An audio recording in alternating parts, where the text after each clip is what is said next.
UDFന്റെ കുതന്ത്രത്തിൽ വീഴാൻ കേരളത്തിലെ ജനങ്ങളെ അനുവദിക്കില്ല എന്നാണ് ഈ യാത്രയുടെ ലക്ഷ്യം. ജനങ്ങൾ അറിയാത്ത ചില കാര്യങ്ങൾ തെറ്റിദ്ധരിപ്പിക്കാൻ സോഷ്യൽ മീഡിയയുടെയും മാധ്യമങ്ങളിലൂടെയും കോൺഗ്രസ് പ്രവർത്തകർ നേരിട്ടും UDF പ്രവർത്തകർ നേരിട്ടും അല്ലാതെയും ഇങ്ങനെ പ്രചരിപ്പിക്കുക. അതിനൊരു ഉദാഹരണമാണ് ശബരിമലയിലെ സ്വർണ്ണക്കൊള്ളയുമായി ബന്ധപ്പെട്ട പ്രചരണം. ശബരിമലയിലെ സ്വർണ്ണക്കൊള്ളയുമായി ബന്ധപ്പെട്ട് പറയുകയാണെങ്കിൽ അത് ബഹുമാനപ്പെട്ട ഹൈക്കോടതി ഡിവിഷണൽ ബെഞ്ച്, ശബരിമലയുമായി ബന്ധപ്പെട്ട ദേവസ്വം ബെഞ്ച്, ആ ബെഞ്ച് 2 ജഡ്ജിമാരുള്ള ആ ബെഞ്ചാണ് ആ കേസിന്റെ കുറ്റകൃത്യം കണ്ടെത്തുന്നത്. UDFനോടൊപ്പം ചേർന്നുകൊണ്ട് ശബരിമലയിലെ അയ്യപ്പ സംഗമം നടത്തിയപ്പോൾ അതിനെ തകർക്കുന്നതിന് വേണ്ടി ഈ പറയുന്ന സ്വാമിയുടെ പേര് ഉണ്ണികൃഷ്ണൻ പോറ്റി പറയുന്നു, ദ്വാരപാലകരെ പിടിപ്പിച്ചിരുന്ന പീഠം കാണാനില്ല എന്ന് പറയാൻ. ഇത് രമേശ് ചെന്നിത്തല VD സതീശനും ഏറ്റുപിടിക്കുകയും ഈ വിഷയം ബന്ധപ്പെട്ട് കോടതി പരിശോധിക്കുമ്പോൾ ഇങ്ങനെ ഒരു സാധനം കാണുന്നില്ല. പക്ഷെ ദേവസ്വം വിജിലൻസ് കോടതിയുടെ നിർദ്ദേശപ്രകാരം പരിശോധിച്ചപ്പോൾ ഇതേ ഉണ്ണികൃഷ്ണൻ പോറ്റിയുടെ വീട്ടിൽ നിന്നും ഇതേ സഹോദരിയുടെ വീട്ടിൽ നിന്നും ഈ പീഠം കിട്ടുകയാണ്. ഇതിന്റെ ചരിത്രം നമ്മൾ മനസ്സിലാക്കണം. വെറുതെ അങ്ങ് പറഞ്ഞുണ്ടാക്കുകയാണ്. ഇത് അങ്ങനെ കണ്ടെത്തിയപ്പോൾ ഇതുമായി ബന്ധപ്പെട്ട കാര്യങ്ങൾ കോടതിക്ക് ബോധ്യപ്പെടുകയും കോടതിയാണ് ഇതിന്റെ അന്വേഷണം ആരംഭിച്ചത്. അല്ല കേരളത്തിലെ ഒരു മാധ്യമങ്ങളും കൊണ്ടുവന്ന വിഷയമല്ല, കേരളത്തിലെ ഒരു പ്രതിപക്ഷവും കൊണ്ടുവന്ന വിഷയമല്ല. അവിടെ എന്തോ ഒരു തിരിമറി നടന്നിരിക്കുന്നു എന്ന്, ഈ സ്വർണ്ണവാതിൽ എന്തോ തിരിമറി നടന്നുവെന്ന്, വർഷങ്ങൾക്ക് മുമ്പ് നടന്ന തിരിമറി ബഹുമാനപ്പെട്ട ഹൈക്കോടതി കണ്ടെത്തുകയും അതിനായി സർക്കാരിന് ഒരു സ്പെഷ്യൽ ഇൻവെസ്റ്റിഗേഷൻ ടീമിനെ നിയോഗിക്കാൻ സർക്കാരിനെ ചുമതലപ്പെടുത്തി. ആ ടീമിലുള്ള ഉദ്യോഗസ്ഥന്മാരുടെ എല്ലാം ബയോഡേറ്റ, അവരുടെ മുൻകാല പ്രവർത്തനങ്ങൾ, അവരുടെ ട്രാക്ക് റെക്കോർഡുകളെല്ലാം കോടതി പരിശോധിച്ചതിന് ശേഷം ഇവർ തന്നെ അന്വേഷിച്ചാൽ മതി എന്ന് ഹൈക്കോടതി പറയാം. അവർ തന്നെ അന്വേഷിക്കുകയും വേറെ ആരോടും റിപ്പോർട്ട് ചെയ്യില്ല. DGPയോട് റിപ്പോർട്ട് ചെയ്യാൻ പറ്റത്തില്ല, IG-യോട് റിപ്പോർട്ട് ചെയ്യാൻ പറ്റത്തില്ല, ആരോടും റിപ്പോർട്ട് ചെയ്യാൻ പറ്റത്തില്ല. ഈ ഉദ്യോഗസ്ഥന്മാർ അന്വേഷിച്ചു കഴിഞ്ഞാൽ നേരെ മുഖ്യമന്ത്രിയോട് റിപ്പോർട്ട് ചെയ്യാൻ പറ്റത്തില്ല എങ്കിൽ നേരെ കോടതിയിൽ ഹാജരാകുക. രണ്ടാഴ്ച കൂടുമ്പോൾ കോടതി വിളിക്കാറുണ്ട്. നമ്മൾ പത്രങ്ങളിൽ വായിക്കാറുണ്ടല്ലോ. അവിടെ ചെല്ലുന്നു, അടച്ചിട്ട കോടതി മുറിക്കുള്ളിൽ ജഡ്ജിമാരുമായിട്ട് സംസാരിക്കുകയാണ്. അവരെന്തൊക്കെ നടപടിയെടുത്തു, ഇതുവരെ എന്ത് ചെയ്തു, ആ കേസ് ഡയറി, ഓരോരുത്തരുടെയും മൊഴി എന്താണ്, ഇതെല്ലാം കൃത്യമായി അവിടെ ബോധ്യപ്പെടുത്തിയിട്ടാണ് കോടതി പിരിയുന്നത്.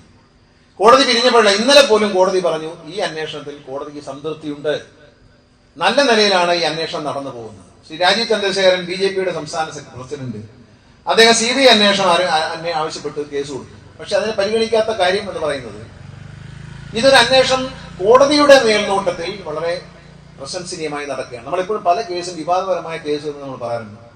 കോടതിയുടെ മേൽനോട്ടത്തിൽ അന്വേഷണം വേണമെന്നാണ് ആവശ്യപ്പെടുന്നത്. ഏറ്റവും നല്ല അന്വേഷണം, അപ്പൊ ആരും നിഷ്പക്ഷമായി ആർക്കും ഇടപെടാൻ കഴിയാത്ത രീതിയിൽ കോടതിയുടെ നേതൃത്വത്തിൽ ഈ അന്വേഷണം നടന്നു പോകുമ്പോൾ അത് തൃപ്തികരമാണ് എന്ന് ബഹുമാനപ്പെട്ട ഹൈക്കോടതി ഡിവിഷണൽ ബെഞ്ച് ഇന്നലെയും പറഞ്ഞിരിക്കുന്നു. പക്ഷെ ഇതെല്ലാം കേട്ടുകൊണ്ട് പിന്നെയും നിയമസഭയിൽ വന്ന് ബഹളം ഉണ്ടാക്കുകയാണ്. എന്താണ് കാര്യം? നിയമസഭയിൽ ഈ സർക്കാർ ഇപ്പൊ ശരി നല്ലൊരു പ്രതിപക്ഷമാണെങ്കിൽ സർക്കാരിന്റെ ഭരണകാലാവധി തീരാറായി, ഇലക്ഷനിലേക്ക് പോവുകയാണ്. സർക്കാരിനെ വിമർശിക്കാനും സർക്കാരിനെ കുറ്റം പറയാനും സർക്കാരിനെതിരെ പറയാനും ഒക്കെ നല്ലൊരു അവസരമാണ് നിയമസഭാ വേദി എന്ന് പറയുന്നത്. ഇതെല്ലാം ലൈവായിട്ട് പോയിക്കൊണ്ടിരിക്കുകയല്ലേ, എല്ലാവരും കാണുകയല്ലേ. അപ്പൊ അത്തരത്തിലൊരു ബഡ്ജറ്റ് അവതരിപ്പിച്ചു. ആ ബഡ്ജറ്റ് അവതരിപ്പിച്ച ഗവർണറുടെ പ്രസംഗത്തിന് എന്തൊക്കെ പറഞ്ഞിട്ട് പോയി, അന്നും ബഹളം തന്നെ. ഈ സഭ സമ്മേളിക്കാനും അതിൽ പോയി ഇരിക്കാനും അവർ തയ്യാറല്ല. ഇത് തന്നെയാണ് പാർലമെന്റിലെ ഒരു പരിപാടി. അവിടെ ചെന്ന് ബഹളം ഉണ്ടാക്കിയിട്ട് വലിയ, അപ്പൊ ഒന്നും പറയണ്ടല്ലോ, മോഡിയെ പേടിയാ, അതുകൊണ്ടൊന്നും മിണ്ടണ്ട. ഇവിടെ പിണറായി വിജയനെ പേടിയാ, കാരണം വന്നു കഴിഞ്ഞാൽ വലിയ എന്നുള്ളതാണ്, എത്രയും പെട്ടെന്ന് വലിയ എന്നുള്ളതാണ്. ഉടനെ വലിയേക്ക് രാവിലെ വന്ന് ഒന്നും പറയുന്നില്ല, സ്പീക്കർ അടുത്തേക്ക് ഓടി അങ്ങ് കയറുകയാണ്. അത്ഭുതപ്പെടാം. ഞാൻ 25 വർഷമായി നിങ്ങൾ എന്നെ അസംബ്ലിയിൽ അയക്കുന്നത്. ഞാൻ പലതും കണ്ടിട്ടുണ്ട്, പക്ഷേ ഇത് ആദ്യമായിട്ടാണ് കാണുന്നത്. ഒരു പ്രകോപനവും ഇല്ലാതെ പ്രതിപക്ഷം സ്പീക്കറുടെ ഡയസിലേക്ക് ഓടിക്കയറുന്നു. ഒരു പ്രകോപനമില്ല, സ്പീക്കർ ഭാഗത്ത് പ്രകോപനമില്ല.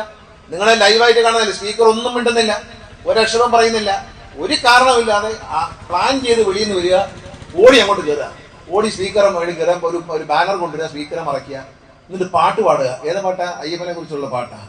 അയ്യപ്പനെയും വെച്ചാണ് ഒരു കാര്യകാലങ്ങൾ തെമ്മാടിത്തരം എന്നാണ് ഇത് പറയുന്നത്. കാരണം അയ്യപ്പ ഭക്തന്മാരെ പറ്റിക്കുകയാണ്. അയ്യപ്പന്റെ പാട്ട്, അയ്യപ്പന്റെ അയ്യപ്പ അയ്യപ്പ എന്ന് പറഞ്ഞ് പാടുന്ന, ശബരിമലയ്ക്ക് പോകുമ്പോൾ പാടുന്ന ഭക്തിഗാനത്തിന്റെ ട്യൂണിൽ അയ്യപ്പ അയ്യപ്പ എന്ന് വിളിച്ചുകൊണ്ട് രാഷ്ട്രീയത്തിലെ വൃത്തികേടുകൾ പറയുന്ന ഒരു പാട്ട് പാടുന്ന കോൺഗ്രസ്സുകാരൻ എത്രത്തോളം നിലവാരം താന്നുവെന്ന് മനസ്സിലാക്കണം. വർഗീയത ഉണർത്തിവിടാൻ വേണ്ടി പാട്ട് പാടാം. ശരിക്കും പറഞ്ഞാൽ എവരാണ് പാപം ചെയ്യുന്നത്? കോന്നി വഴി ഞാൻ ഇങ്ങോട്ട് വരുമ്പോൾ ഒരു ടെമ്പോ ട്രാവലർ, ഒരു വണ്ടിക്കകത്ത് ഒരു ചെറിയ ബസ് പോലൊരു സാധനം, അതിനകത്ത് തമിഴ്നാട്ടിൽ നിന്ന് ആന്ധ്രയിൽ നിന്ന് കണ്ടു വന്ന ആൾക്കാർ ഇങ്ങനെ പോവുകയാണ്. അവര് അതിനകത്ത് ഒച്ചത്തി വെച്ചേക്കുന്ന പാട്ട് ഇതാ, ഇവന്മാര് പാടുന്ന പാട്ടാ. അയ്യപ്പനെ കളിയാക്കി അയ്യപ്പനെയും കൂടെ ചേർത്ത് സർക്കാരിനെ കളിയാക്കാൻ വേണ്ടി. അപ്പൊ അയ്യപ്പനെ കളിയാക്കുക മാത്രമല്ല, സർക്കാരിനെ കളിയാക്കുക മാത്രമല്ല, അയ്യപ്പനെയും കൂടെ കളിയാക്കുകയാണ്. ഇത്തരം തമാശകൾ കളിക്കാനുള്ള സാധനമാണോ ശബരിമല അയ്യപ്പൻ? അപ്പൊ അത്തരത്തിലുള്ള നെറികെട്ട പരിപാടി കാണിച്ചിട്ട് അതിന് വോട്ട് പിടിക്കുക. പഞ്ചായത്ത് ഇലക്ഷനിൽ പാട്ട് പാടിയോണ്ടാണ് ജയിച്ചെന്നാ പറയുന്നത്. നല്ല രസമായി, ഈ പാട്ട് കേട്ടിട്ടാണ് ജയിച്ചത്. എന്നാ പിന്നെ കേട്ട് രസിച്ച് വോട്ട് ചെയ്തവർക്കും പാവം കിട്ടും. കാരണം വെച്ചാൽ ഇത് ദൈവത്തിനെതിരായുള്ള പാട്ടാണ്, അയ്യപ്പനെ കളിയാക്കുന്ന പാട്ടാണ്. ഒരു അയ്യപ്പനെ വിശ്വസിക്കുന്ന ഒരു ഭക്തൻ എന്നുള്ള നിലയിൽ ഞാൻ പറയുന്നത് അയ്യപ്പനെതിരുള്ള പാട്ടാണ്. കാരണം രാഷ്ട്രീയം പറയാൻ അയ്യപ്പനെ എടുക്കാൻ പാടില്ല. ഭക്തിക്ക് വേണ്ടിയാണ് അയ്യപ്പനെ ഉപയോഗിക്കേണ്ടത്. നമ്മുടെ വിഷമങ്ങൾ പറയാൻ അയ്യപ്പനെ പ്രാർത്ഥിക്കാം. അല്ല രാഷ്ട്രീയ പാർട്ടിയുടെ പറ്റി ഒരു വേറെ എതിര് പാർട്ടിയെ കളിയാക്കാനും അവരെ അവമാനിക്കാനും വേണ്ടിയിട്ട് അയ്യപ്പന്റെ പേരെടുത്ത് ഉപയോഗിക്കുന്നത് തെറ്റായ നടപടി തന്നെയാണ്. ആ നടപടിയെ നമുക്ക് എനിക്കതിൽ പ്രതിഷേധമുണ്ട്. ആ നടപടി ശരിയുള്ള നടപടിയാണ്. നിയമസഭയിലും വന്നത് പാടുകയാണ്. പാടുന്നത് എന്ത് വകതിരിവാണില്ലാത്ത പണിയാണെന്നുള്ള കാര്യം അവർ മനസ്സിലാക്കണം, നമ്മളല്ല മനസ്സിലാക്കേണ്ടത്. പിന്നെ പാടുന്നതുകൊണ്ടൊന്നും ഒരു വിരോധമില്ല. പാരടി കേട്ടാ പേടിക്കുന്നവരാണോ ഇടതുപക്ഷ മുന്നണിക്കാർ? ഇതിനെക്കാളും വലിയ കാര്യങ്ങൾ നടത്തിയിട്ട് നമ്മൾ മൈൻഡ് ചെയ്തിട്ടില്ല. ഇതിനൊരു കാര്യം ഇവർക്ക് ഇതൊന്നും മനസ്സിലായില്ല. ഇവരുടെ കാര്യം എന്ന് വെച്ചാൽ നിയമസഭയിൽ വന്ന് ബാലവാലയുടെ ബഡ്ജറ്റ് അവതരിപ്പിച്ചു. ആ ബഡ്ജറ്റിൽ ഒരുപാട് ക്ഷേമ പ്രവർത്തനങ്ങളെ കുറിച്ച് പറയുന്നുണ്ട്. ഒരുപാട് ഇന്നുവരെ ഒരു ബഡ്ജറ്റിലും വായിക്കാത്ത തരത്തിലുള്ള വളരെ പ്രധാനപ്പെട്ട കാര്യങ്ങൾ അതിൽ പറയുന്നുണ്ട്. അവ ചുണയുണ്ടെങ്കിൽ വന്ന് എന്താണ് ചെയ്യേണ്ടത്? ആ ബഡ്ജറ്റിനെ വിമർശിക്കൂ. ആ ബഡ്ജറ്റിലെ കുറ്റങ്ങളും കുറവുകളും കണ്ടുപിടിച്ച് വിമർശിക്കൂ. അതിനുള്ള മണിക്കൂറുകളോളം സഭ ചർച്ച ചെയ്യാമല്ലോ. ശരി, ശബരിമല വിഷയം തന്നെ ചർച്ച ചെയ്യണം. എന്താ ചെയ്യേണ്ടത്? അടിയന്തര പ്രമേയത്തിന് നോട്ടീസ് കൊടുക്കണം. അപ്പൊ അപ്പോഴേ അത് അനുവദിച്ചില്ലെങ്കിൽ ബഹളം ഉണ്ടാക്കണം. ഇല്ലേ? ഇത് അനുവദിക്കത്തില്ലെന്നും പറഞ്ഞില്ല, അനുവദിക്കാതെ അവരെ അവതരിപ്പിച്ചില്ലല്ലോ. അവരാകെ ഒരു അടിയന്തര പ്രമേയം ചോദിച്ചത് ടി പി ചന്ദ്രശേഖരൻ പദത്തിൽ ജയിലിൽ കിടക്കുന്നവർക്ക് പരോള് കിട്ടി, അതിനൊരു അടിയന്തര പ്രമേയം. അത് അനുവദിച്ചില്ല. ഓക്കെ, ഈ അയ്യപ്പന്റെ പേരും പറഞ്ഞാണ് കഴിഞ്ഞ 3 ദിവസമായിട്ട് ബഹളം വയ്ക്കുന്നത്. ശബ്ദം ഉണ്ടാക്കുന്നത് അത് തന്നെ, മുദ്രാവാക്യം അത് തന്നെ. അപ്പൊ അങ്ങനെ പറയുമ്പോൾ ഇവരെന്തുകൊണ്ടാണ് അത് അവതരിപ്പിക്കാത്ത? ശബരിമല വിഷയം ഞങ്ങൾക്ക് ചർച്ച ചെയ്യണം, ആ സഭ ചർച്ച ചെയ്യാം. പ്രതിപക്ഷത്തും ഭരണപക്ഷത്തുള്ള 10-20 MLA മാർക്ക് പ്രസംഗിക്കാൻ അവസരം കിട്ടും. അവർ ഈ വിഷയം സംസാരിക്കും. അവസാനം പറഞ്ഞു വരുമ്പോൾ ചിലപ്പോൾ പ്രതിപക്ഷത്തായിരിക്കും ഇതിന്റെ ഒറിജിനൽ കള്ളൻ എന്നുള്ളത് കൊണ്ട് മിണ്ടാത്തതാണ്. കെ കരുണാകരനും മൂപ്പനാർക്കും കാണാൻ കഴിയാത്ത സോണിയാഗാന്ധിയെ ഈ പോറ്റിക്ക്, ഉണ്ണികൃഷ്ണൻ പോറ്റിക്ക് കാണാനും കയ്യിൽ ഏലസ് കെട്ടിക്കൊടുക്കാനും ഒക്കെ കഴിയുമെങ്കിൽ അതിന്റെ സ്വാധീനം എവിടെയാണ് എന്ന് ആലോചിക്കണം. 2 MP കാവലിക്കുന്നത്. ഈ MP തന്നെ ഒന്നും കാണാൻ പറ്റത്തില്ല. ഈ പോറ്റിയെ കൊണ്ട് ചെന്ന് പോറ്റി ഏതാണ്ട് ദൈവത്തിന്റെ അവതാരമെന്നും പറഞ്ഞ് കൊണ്ടുചെന്ന് ഈ കള്ളപ്പോറ്റിയെ അവിടെ കൊണ്ടുചെന്ന് കാണിച്ച് ഇവർക്ക് വേണ്ടിയല്ലേ ഇയാളത് പറഞ്ഞത്? ഈ ദ്വാരപാലകർ അടിയിക്കുന്ന പീഠം കണ്ടില്ല എന്ന് ശബരിമല ഈ അയ്യപ്പ സംഗമം നടക്കുന്ന സമയത്ത് ഒരു വെടിപൊട്ടിച്ചതാരാ? ഈ ഉണ്ണികൃഷ്ണൻ പോറ്റിയ. ആർക്ക് വേണ്ടിയാ? VD സതീശന് വേണ്ടിയാ. അത് കഴിഞ്ഞ് രമേശ് ചെന്നിത്തല പറഞ്ഞു തമിഴ്നാട്ടിൽ ഇതിന്റെ ഭയങ്കര ഗൂഢസംഘം ഇവിടുന്ന് പഞ്ചലോക വിഗ്രഹം ഇവിടുന്ന് കടത്തിക്കൊണ്ട്. ശബരിമലയിൽ ആകെ 4-5 ഗ്രഹമുള്ളൂ. അയ്യപ്പൻ അത് കല്ലിലാണ്, അത് സ്വർണം പൊതി, സ്വർണ്ണ അങ്കിതാണ് ചാർട്ട്. മാളിയപ്പുറം, പിന്നെ ഇപ്പുറത്ത് ഗണപതി താഴെ കയറി ചെല്ലുമ്പോൾ വാവര്, ഈ ഇങ്ങനെയുള്ള സ്ഥലമല്ലാതെ വേറെ ഏതാ പഞ്ചലോക വിഗ്രഹം? പഞ്ചലോക വിഗ്രഹം ഉണ്ടെന്ന് പറയാൻ പറ്റില്ല. ഈ കൊടിമരത്തിന്റെ താഴെ 4 അഷ്ടദിക്പാലകരുണ്ട്, അടിയിൽ 8 പേര് ഇരിപ്പുണ്ട് സൈഡിൽ. അതാണ് കൊടിമരം ഇളക്കിയപ്പോൾ കിട്ടിയ ആ സാധനമാണോ? തമിഴ്നാട്ടിലെ ഒരു കള്ളക്കടത്തുകാരൻ, സ്വർണ്ണ കടത്തുകാരൻ്റെ കൊടുക്കുന്ന രമേശ് ചെന്നിത്തലയുടെ കൂട്ടുകാരൻ കണ്ട് എന്തോന്നൊക്കെയാണ് പറയുന്ന നാട്ടില്. ഇന്റർനാഷണൽ കള്ളക്കടത്ത് സംഘത്തിന്റെ നേതാക്കന്മാർ എന്റെ സുഹൃത്തിനെ കണ്ടു. അപ്പൊ ഇന്റർനാഷണൽ കള്ളക്കടത്തുകാരന്മാരായിട്ട് ഇദ്ദേഹത്തിന്റെ സുഹൃത്തിന് എന്താണ് ബന്ധം?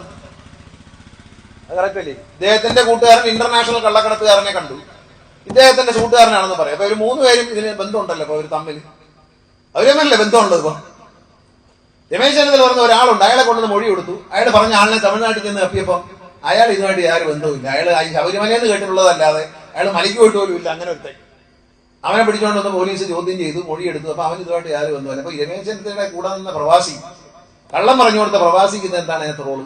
അപ്പൊ ഇവരിത് അവരുടെ ഒരു രാഷ്ട്രീയ മുതലെടുപ്പിന് വേണ്ടി പഞ്ചായത്ത് ഇലക്ഷൻ വരുമ്പോൾ രമേശ് ചെന്നിത്തല വിവരം കൊടുത്തു കഴിഞ്ഞു. രമേശ് ചെന്നിത്തല ഇന്റർനാഷണൽ കള്ളനേതാ പിടിച്ചു കൊടുത്തു കഴിഞ്ഞു. എവിടെ? പിന്നെ രമേശ് ചെന്നിത്തലയും വേണ്ടിയിട്ടില്ല, ഇന്റർനാഷണൽ കള്ളന്മാരും വേണ്ടിയിട്ടില്ല. ആരും അനക്കമില്ല. ഈ പറഞ്ഞു കൊടുത്ത പ്രവാസിയും കാണാനില്ല, ആരുമില്ല. ഇതിനാരും അപ്പം കേട്ടപ്പോ നമ്മളൊന്ന് ചോദിച്ചു, ഭയങ്കരമായ നമ്മൾ പോലും തെറ്റിദ്ധരിച്ചു പോയി. ഇനി അങ്ങനെ വല്ലോ ഇന്റർനാഷണലി കടത്താൻ വല്ലോ കൊണ്ടുപോയി. പക്ഷെ പഞ്ചലോക വിഗ്രഹം അവിടെ നിന്ന് കൊണ്ടുപോയപ്പോ എനിക്കൊരു ഡൗട്ട് അടിച്ചു. കാരണം ഞാനിത് ശബരിമലയിൽ വളരെ ചെറിയ പ്രായം തൊട്ട് എന്റെ അച്ഛനോട് പോകുന്നതാണ്. ഒരുപക്ഷെ ഇവരെ ആരും പോകാത്തത്രയും തവണ ശബരിമല എല്ലാ മാസം 1-ാം തീയതി അന്നത്തെ കാലത്ത് ശബരിമലയിൽ പോകും. ഏത് 10-30 കൊല്ലം മുമ്പ് എല്ലാ മാസം 1-ാം തീയതി. അന്ന് ഈ കർക്കിടക മാസത്തിലേക്ക് പോയി അവിടെ ഒരു ഈച്ചയും പൂച്ചയും കാട്ടിൽ ആനയല്ലാതെ ഒരു കാലം രാത്രി വണ്ടിയുടെ ടയർ പഞ്ചറായിട്ട് ഒരിക്കൽ കയറിപ്പോയി. ഈ തേക്കിന്റെ ഇല എടുത്തിട്ട് അതിനകത്തൊരു മെഴുതിരി കത്തിച്ച് പിടിച്ചിട്ട് വെള്ളം നനയാതെ മഴയും പെയ്യാണ്, രാത്രി കയറി പോവുകയാണ്. ആകെ ഞങ്ങൾ 4 പേര് മാത്രമുണ്ട്. കയറിപ്പോ ഒരു മനുഷ്യനില്ല. അന്ന് ലൈറ്റൊന്നുമില്ല.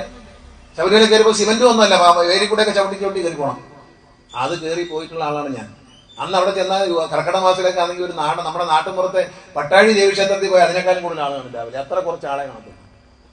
അയ്യപ്പനുമായിട്ട് അത്രയും അടുപ്പമുണ്ട്. ഇവർ പറയുന്ന കണക്കൊന്നുമല്ല. ആ അടുപ്പം ചോദിച്ചു ഞാൻ പറയുന്നത് അവിടെ അങ്ങനെ സാധനം കണ്ടിട്ടില്ല. അപ്പൊ ഈ പഞ്ചലോക കൊണ്ടുപോയി ഞാൻ പലരോടും ചോദിച്ചു, മാധ്യമപ്രവർത്തകരോട് ചോദിച്ചു, അവിടെ ഇത് പഞ്ചലോക വിഗ്രഹം ഞാൻ കണ്ടിട്ടില്ല. പിന്നെ നമ്മൾ വിചാരിച്ചു ഈ അട്ടതിപ്പാലകരായിരിക്കും ഉദ്ദേശിച്ച് ഈ കൊടിമരത്തിന്റെ അടി ഇളക്കിയെടുക്കുന്നത്. ഈ കൊടിമരത്തിന് മണിയിരുന്ന പ്രതിമ ഈ വാജിവാഹനത്തെ എങ്ങനെയാണ്? ഇപ്പൊ ഇവിടെ പിന്നെ നമുക്കറിയാം, ക്ഷേത്രം എടുക്കാം, ശിവന്റെ അമ്പലമാണെങ്കിൽ നന്ദിയായിരിക്കും മേടി കിടക്കുന്നത്. കൊട്ടാരക്കര ഗണപതി മേടിച്ചെന്ന എലിയാണ് മേടിയിരിക്കുന്നത്. ആ ഭഗവാന്റെ വാഹനം ഏതോ അതാണ് ഈ കൊടിമരത്തിന്റെ മുകളിൽ വരുന്നത്.